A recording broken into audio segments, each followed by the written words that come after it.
వచ్చాడండి మా ఉండవల్లి తాతయ్య. చంద్రబాబు నాయుడు గారు ప్రమాణ స్వీకారం చేసిన రెండో రోజే వచ్చి పాపం అపరమేధావతనాన్ని ప్రదర్శిస్తున్నాడు అనమాట. 2014 నుంచి 19 వరకు ఈ అపరమేధావతనం మేము చూసాం తాతయ్య. ఇంకొద్దు ఏం 2019 నుంచి 2024 వరకు యాడికి పోయింది ఆ మేధావతనం? గొంతు ఎందుకు మోగపోయింది? ఆ మార్గదర్శి ఇంకొకటనో దాన్ని పట్టుకుని ఏడ్చావు. కానీ అప్పట్లో 2014లో మద్యం బాటిల్ని చూపించి ఇది ఇంతకే తయారైద్ది మీ దగ్గరకు వచ్చేటప్పుడు ఎంత అవుతుందో తెలుసా అని చెప్పేసి ప్రెస్ మీట్లు పెట్టి ఓదరగొట్టా.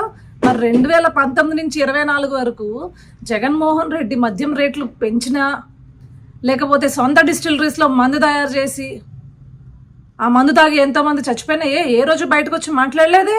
ల్యాండ్ టైటిలింగ్ యాక్ట్ మీద మాట్లాడలేదే? లేకపోతే జగన్మోహన్ రెడ్డి దోచేసిన పథకాల గురించి మాట్లాడలేదే? సంక్షేమం పేరుతో చేసిన మోసాల గురించి ఏ రోజు బయటకు వచ్చి మాట్లాడలేదు కదా.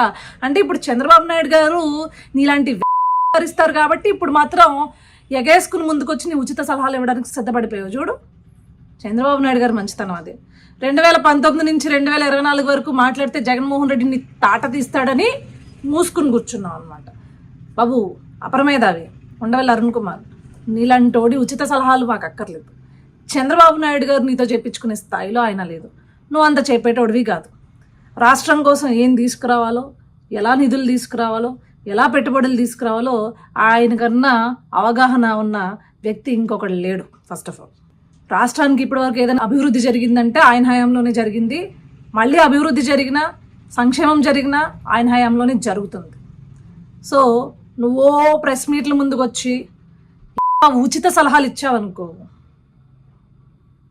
మేము కూడా ఇలానే మళ్ళీ తిరిగి 2019 నుంచి 2024 వరకు ఏం పీకావు, ఏమయ్యాయి నీ ఉచిత సలహాలు అపరమేధావ్ గారు అని చెప్పేసి అడగాల్సి వస్తుంది అన్నమాట. సరేనా? గుర్తుపెట్టుకో.